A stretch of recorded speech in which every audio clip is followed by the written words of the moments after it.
Somnala, Plentiologist.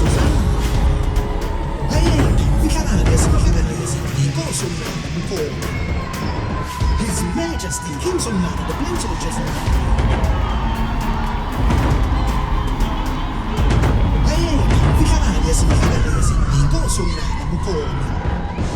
His Majesty, King Somnala, the Plentiologist.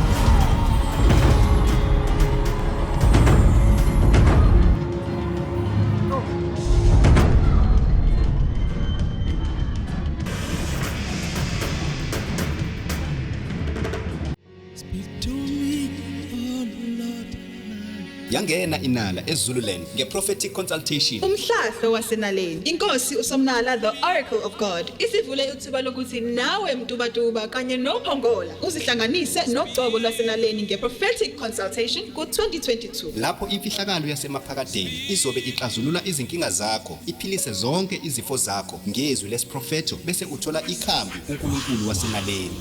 Lezi simangaliso zezelelana. Manje awubona lutho phambi kwakho. Siyabona kancane. Yini uqoka into enjalo? Ubeka into ebomvu. Ubona umprofeti. Ubona umfana ubona isithombe sami. Alimshali izandla gogohambe ehleka yedwa. Ubona izinto abengasayo. This is one of the Sibukhona kwinkonzo emtubatuba sibona kwenzeka izimangaliso. Sinomama phambi kwethu obuye ukuyobona inkosi uSomnala ugcwele injabulo. Umama kade ubufika unenkinga yani. Bekunkinga amehlo bengaboni lutho. Sengiyakubona amehlo sengiwabona. Ngibonga kakhulu inkosi uSomnala uNkulunkulu umhlophe. Lezi simangaliso zezelelana. Ophongola izobe ingomgqibelo mhla ka-18 June ngo-9 ekuseni eNcotshane Hall. Bese kuthi emtubatuba izobe ingosuku lwenkosi mhla ka-19 kuJune ngo-7 ekuseni. kuJacaranda Avenue, shop number 3 eduze kwe-North Coast Funeral Parlour ngaphesheya kwe-Africlass. Ukuzibeka ethubeni lokubonana nenkosi uSomnala imfihlakalo yasemaphakadeni kwi-prophetic consultation bona nathi kule number ethi 079 1755 628 079 1755 628. First, I need to say to you, we celebrate Ngokuqala ngifisa ukuthi kini sigubha 14 years of World of Plenty philosophy. iminyaka ewu14 kukhona izwe lenala. Remember that I'm 37 years in ministry. Khumbula ke sengineminyaka ewu37 enkonzweni. Don't confuse that with the World of Plenty, Ungakuphambanisi lokho nezwe lenala. because World of Plenty started or should I say, it was officially launched in 2008. Izwe lenala lethulwa ngokusemthethweni ngo2008. It has changed thousands of lives. Lishintshe inkumbi zabantu. We have learned a lot from World of Sifunde Plenty. okuningi ezweni lenala. Things that we were not believing.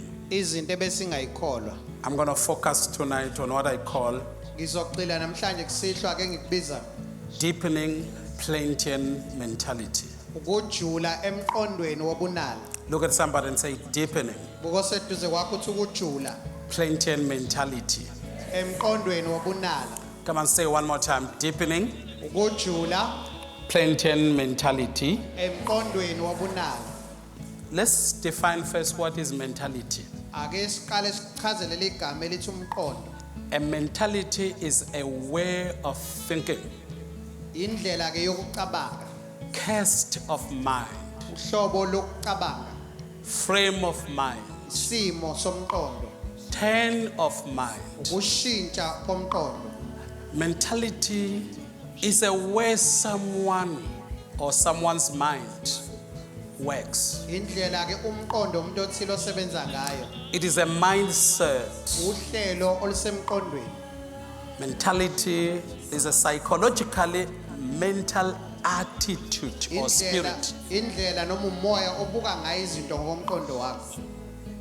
There is a certain attitude, Kukhona indlela ethile, a certain spirit. umoya There othile. is a certain way we think and we reason. Kunendlela ethile sicabanga ngayo. When we talk about mentality, we're also talking about intellectual capability. Sikhuluma ke ngekhono lomqondo wakho. We're talking about intelligence, or we're talking about an IQ. Sikhuluma ngobuhlakani bakho.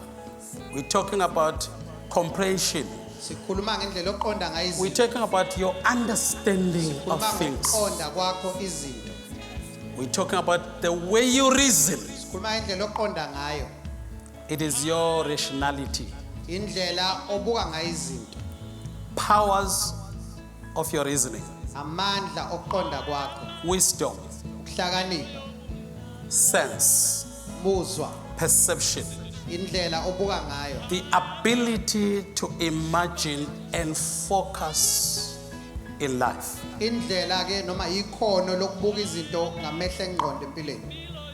There is a certain mentality, the way of thinking. Kunomqondo othile nendlela yokucabanga. We as a Plentian nation, we think in a certain way. Sicabanga ngendlela ethile.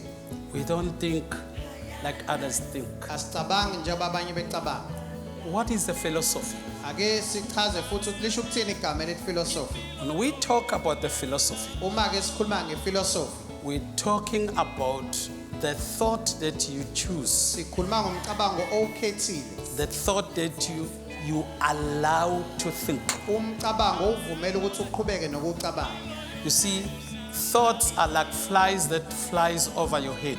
Imicabango ifana nezimpukane ezindiza ekhanda lakho. You can't prevent them to fly over your head, Ngeke uzigweme ukuthi zindize phezulu kwekhanda, but you cannot allow them kodwa ngeke uzivumele to stay on your head. ukuthi bese ihlala phezulu kwekhanda lakho. There are certain thoughts that you can't stop them to cross your head, Kunemicabango ongeke uyivimbe ukuthi idlule ekhanda, but you'll be a fool to choose them to think. kodwa ngabe uyisilimo ukuyikhetha ukuyicabanga. Because when you choose them, they become a seed. Uma uyikhetha leyo mcabango iba imbewu, They germinate after its own kind. bese ikhiqiza uhlobo olufana nayo. They produce Iyakhiqiza after its own kind. uhlobo olufana nayo. Remember what I taught you about a thought. Khumbulani ukuthi ngathini ngemcabango. We say a thought Sathi umcabango is a evaporation of energy. unyakaza kwamandla.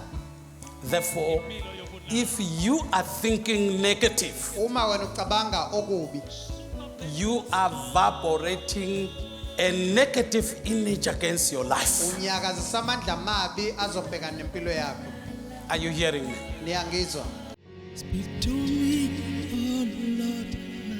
Yangena inala eZululand nge-prophetic consultation. Umhlahlo wasenaleni. Inkosi uSomnala, the Oracle of God, isivule ithuba lokuthi nawe mtubatuba kanye nophongola uzihlanganise nogcobo lwasenaleni nge-prophetic consultation ku-2022. Lapho imfihlakalo yasemaphakadeni izobe ixazulula izinkinga zakho, iphilise zonke izifo zakho ngezwi lesiprofeto bese uthola ikhambi uNkulunkulu wasenaleni.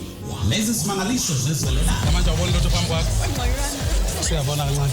Yini lokugqoka into enjani? Ukubeka into ebomvu. Ubona umprofeti. Ubona umfana ubona isithombe sami. Alimshayela izandla gogohambe ehleka yedwa. Ubona izinto abengasakho. This is one of Plentian wonder. Sibukhona kwinkonzo emtubatuba sibona kwenzeka izimangaliso. Sinomama phambi kwethu obuye ukuyobona inkosi uSomnala kugcwele injabulo. Umama kade ubufika unenkinga yani. Bekwinkinga amehlo bengaboni lutho. Sengiyakubona amehlo sengiwabona. Ngibonga kakhulu uNkosi uSomnala uNkulunkulu Lezi umhlophe. simangaliso zezivelela. Ophongola izobe ingomgqibelo mhla ka-18 June ngo-9 ekuseni eNcotshane Hall. Bese kuthi emtubatuba izobe ingosuku lwenkosi mhla ka-19 kuJune ngo-7 ekuseni. kuJacaranda Avenue, shop number 3 eduze kwe-North Coast Funeral Parlour ngaphesheya kwe-Africlass. Ukuzibeka ethubeni lokubonana nenkosi uSomnala imfihlakalo yasemaphakadeni kwi-prophetic consultation. Bona nathi kule number ethi 079 1755 628 079 1755 628. So we're talking therefore about what we call a Sikhuluma- Plentian mentality. Sikhuluma ke ngomqondo obunala. What is a Plentian mentality? Yini kumqondo obunala? Plentian mentality. Umqondo wobunala. Everybody say deepening Plentian mentality. It's ukujula emqondweni obunala. Tanimnala Say Plentian. ake sigxile, Let us be focused. sijule, Let us go deep. sime, Let us stand siqine and stand firm emicabangweni in the mentality nasekujuleni and in the depths kolwazi lobunala. of the knowledge of Plentianity. Okay. Plentian mentality is a mindset of no shortage. Umqondo obunala uhlelo lomqondo olungena kuswela. is a thought that you allow umcabango losuvumela inform your reasoning and your understanding, ukuthi uqhube ukuqonda kwakho which will produce the state of your mind okuzokhiqiza isimo somqondo wakho and the condition of the mind, isimo somqondo wakho which is very important that you select the thought okubalekile ukuthi uyikhethe imicabango and you become careful what you think, uqikelele ukuthi kuphi okucabangayo because Plentian mentality is a mindset of no shortage. umqondo bunala isimo somqondo esingenakuswela Shortage only exists between your mindset ukuswela into ekhona kuphela esimweni somqondo or the condition noma esimweni and your mouth or nasemlomeni wakho reckless words. noma amazwi ayize In other words, our mouth, imilomo our yethu thoughts imicabango yethu are responsible iyona edlala indima for what we have or doesn't have. ukuthi yini esiba nakho nesingabi nakho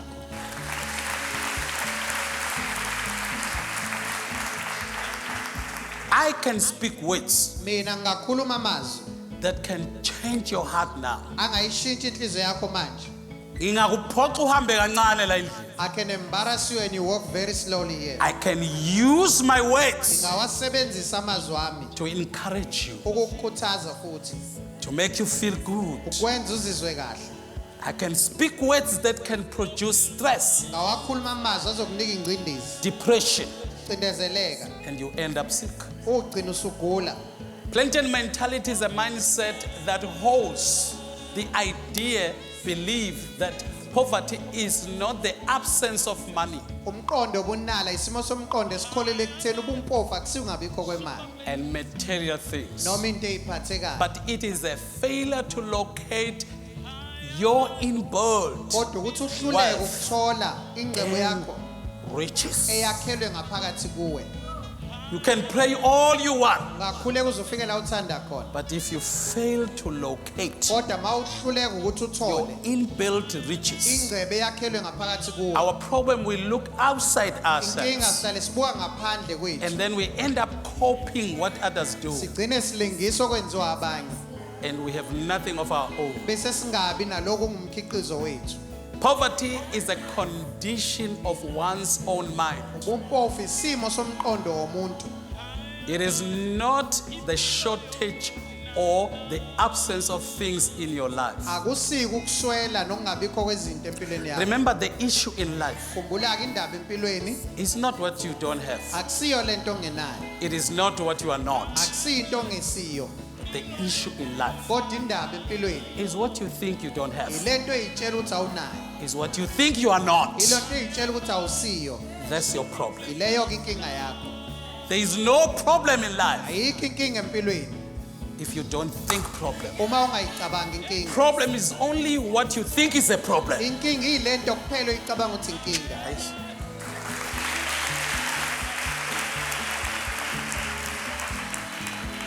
Plentian mentality is a mindset for supernatural lifestyle. umqondo bunala isimo somqondo sempilo engaphezu kwemvelo It is a mentality with a divine faith. umqondo wamandla anquma okwenzeka empilweni You see, when you talk about the faith, uma ukhuluma ngaleli gama elithi faith you are talking about the power ukhuluma ngamandla that controls alawula and decides nanquma what happens in your life. konke okwenzeka empilweni yakho You see, a Plentian mentality, umqondo bunala the way we think, indlela esicabanga ngayo we think that sicabanga ukuthi nothing is impossible. akukho okungenzeki We think that sicabanga ukuthi we are not poor. asikho mpofu We look beyond our physical stress. sibuka ngale kwaloko esibhekene nakho We enyameni. look for super plenteous lifestyle. sibuka uhlobo lempilo And that elingaphezu super kwemvelo plenteous lolo lifestyle hlobo lempilo elingaphezu has a kwemvelo power that is above the natural power. linamandla angaphezu kwamandla asenyameni It doesn't follow our reasoning. alilandeli ukuqonda It kwethu cannot be regulated. alikwazi ukulawulwa It works outside time. sebenza ngaphandle kwesikhathi It has its own established rules and ways inemigomo of doing nezindlela things. esekeliwe yazo Tonight, namhlanje kusihlwa You can see a miracle. Ungasibona Maybe you isimangaliso. came with one eye, Mhlawumbe uze nese but you can lodwa. leave here with two Ahambe eyes. semabili. We have witnessed Sibonile people coming into this church abantu befika kule with nkonzo no cent into your account, bengenamali e-accountini yabo. but when they leave here, Kodwa bathi sebehamba they leave with 1,000 in their account. bahambe ney'nkulungwane kwi-account yabo.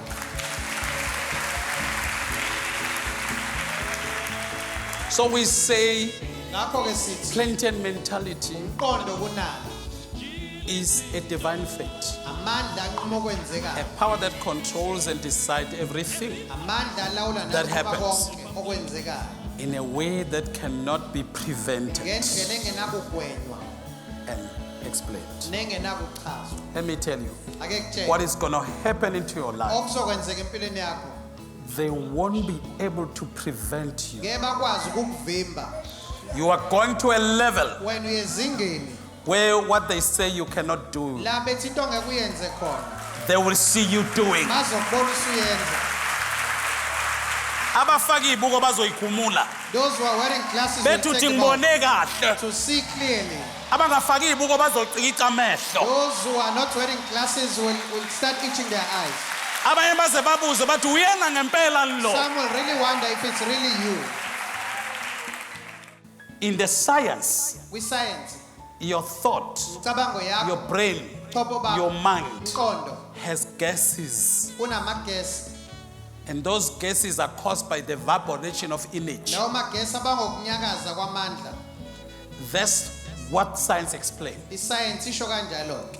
Let me tell you what you have. Ake kutshela ukuthi yini lo nayo. You have a divine force Wena unamandla aphoqaya phezulu. that force poverty out of your Aphoqa life, ubumpofu kuphume empilweni that yakho. force wealth into your life. Aphoqa ingcebo ize kuwe.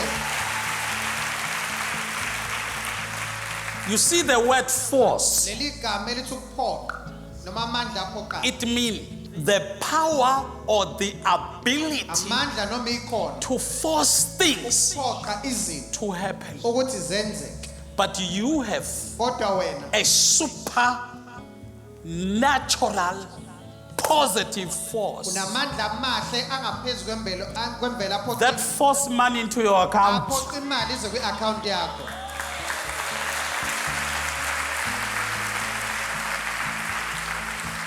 You have a divine privilege. Wena unelungelo laphezulu. A privilege is something you don't deserve. Yinto le ebingakufanele. And you have a divine right. Futhi unelungelo laphezulu. A right is what you deserve. Ilungelo ke yinto It's what you ekufanele. have been qualified for. Yinto ofanele. But a privilege is what you get without being privilege qualified. lokho kusithola kungakufanele. I declare and decree Ngiyamemezela that ngiyaqhuma today ukuthi namuhla that job is yours. yamsebenzi That ungowakho. business is Ya yours. business lingelakho. That good marriage is yours. Umshado omuhle ngowakho. Prosperity is your divine heritage. Umelelo ifa lakho laphezulu. No poverty, no shortage in your life. Akukho nokuswela empilweni yakho. I declare by the power of the Holy Ngiyamemezela Ghost. ngamandla kaMoya Ngcwele.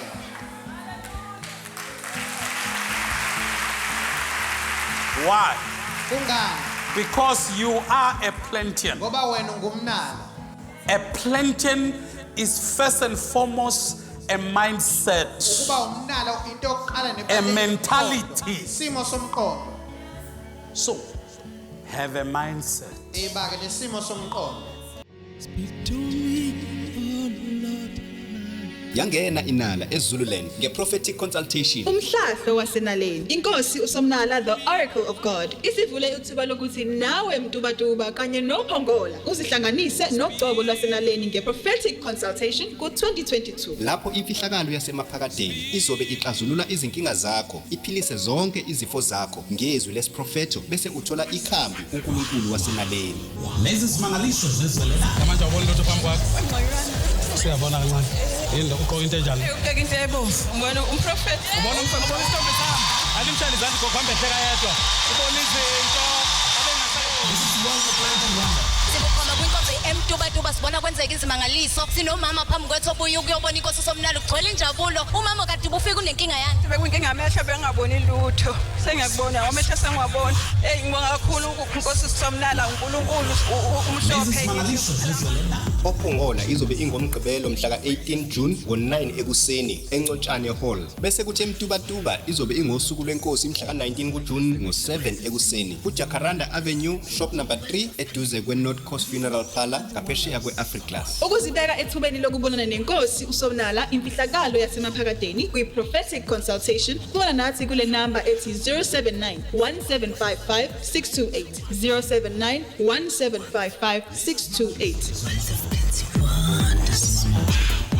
Let me show you something. ayikhombise lento We are defining what we call, when we say deepening the Plentian mentality, uma sithi ukujula emqondweni obunalo this is what you should think. naku ke kumele ngabe uyacabanga Anything as you think, noma yini enye uyicabangayo it is illegal ayikho for emthethweni you to think poverty, ukucabanga It is ubumpofu illegal akukho to emthethweni think sickness. ukucabanga ukugula Plentian mentality is a mindset of copiousness, umqondo obunala umqondo wengcebe enkulu a mind of abundance, umqondo wokuchichima splendor, bukhazikhazi magnificence, okuhle kodwa grandeur, okukhulu kakhulu a mind of elegancy. umqondo wezinto eziphambili You eziphezulu think opulence. ucabanga ingcebo Oh.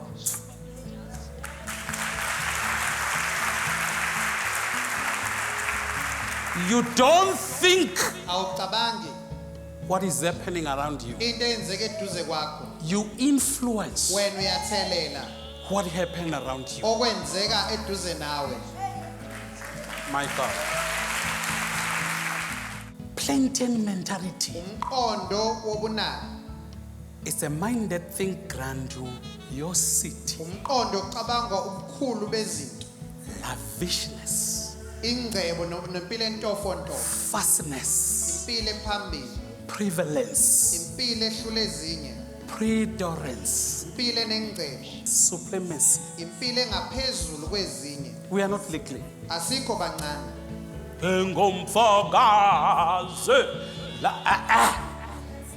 We are kings. singamakhosi We are children of the Most High God. ngabantwana bophezu konke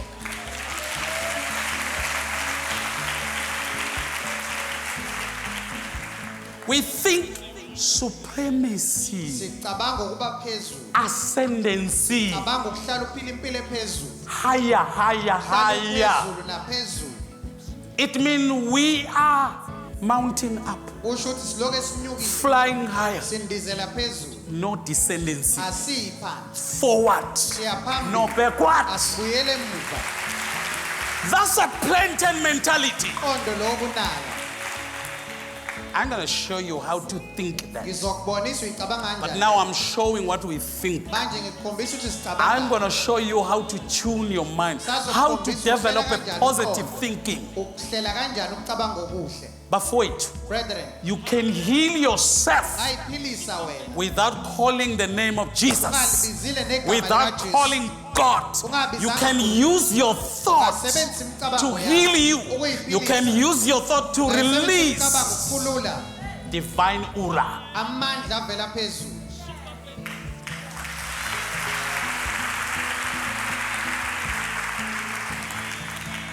We think superior. sicabanga singaphezulu The sky is not a limit for a Plentian. bakambaka sindawo ukugcina kumnala A Plentian is not a millionaire. umnala akasimi We are not looking to be a millionaire, billionaire, Sifuna ukuba or amabillionaire. trillionaire.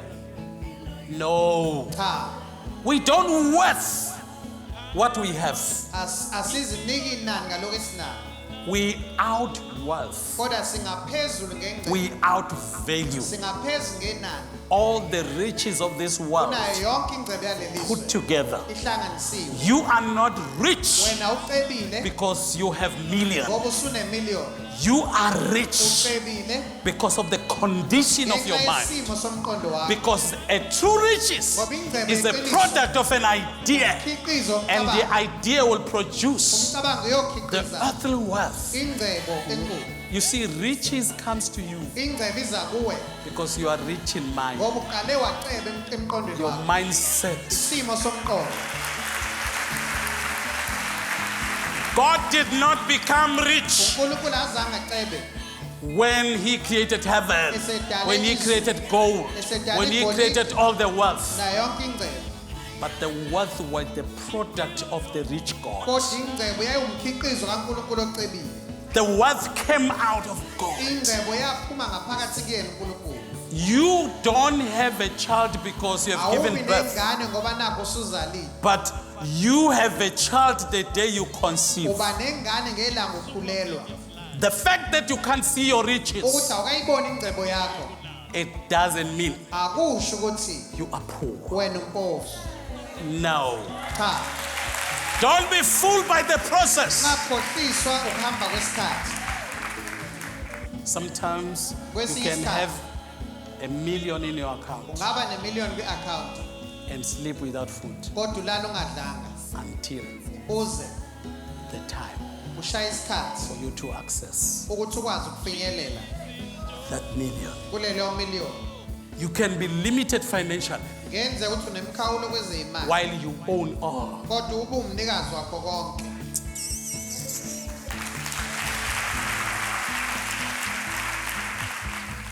You see, we think advantage. Sicabanga sisethubeni elihle. We know Siyazi we are advantageous. ngabantu bamathuba amahle. We don't think bad luck. Asicabanga amabhadi. No. Cha, If the storm hit the country, uma kushaya isiphepho ezweni we have advantage. thina sinethuba elihle. We think great quantity. Sicabanga indathane enkulu. We think sovereignty. Sicabanga ukubusa. You see, when we use faith water, Uma sisebenzisa when we use faith products, asebenzisa imikhiqizo yokholwa. we are not worshiping them. Asikhonzi, We are not praying to them, asikhuleki kuyo. but we are using Kodwa sisebenzisa what is called lokubizwa dominion mandate ngegunya lokubusa. to rule the earth, Ukubusa umhlaba, to tell the tree, ukutshela isihlahla, tell waters ukutshela amanzi what you need. ukuthi yini oyidingayo.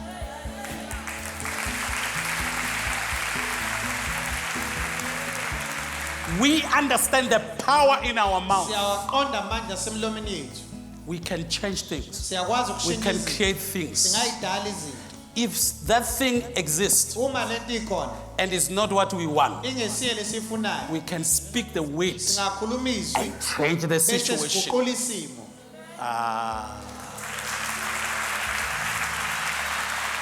We think mastery. Cabanga ukuba abanikazi. We are masters. Singabanikazi.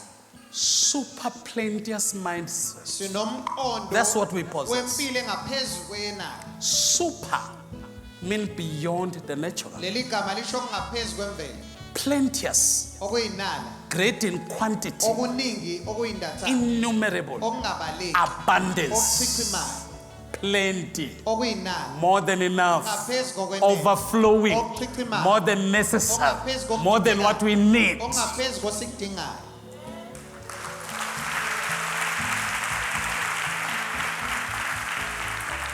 His Majesty, King Somnala, the Plentiologist. Ayeke, ihlangano yesihlanganyeli, inkosi yomlando bukhoma. His Majesty, King Somnala, the Plentiologist. Ayeke, ihlangano yesihlanganyeli, inkosi yomlando bukhoma. His Majesty, King Somnala, the Plentiologist.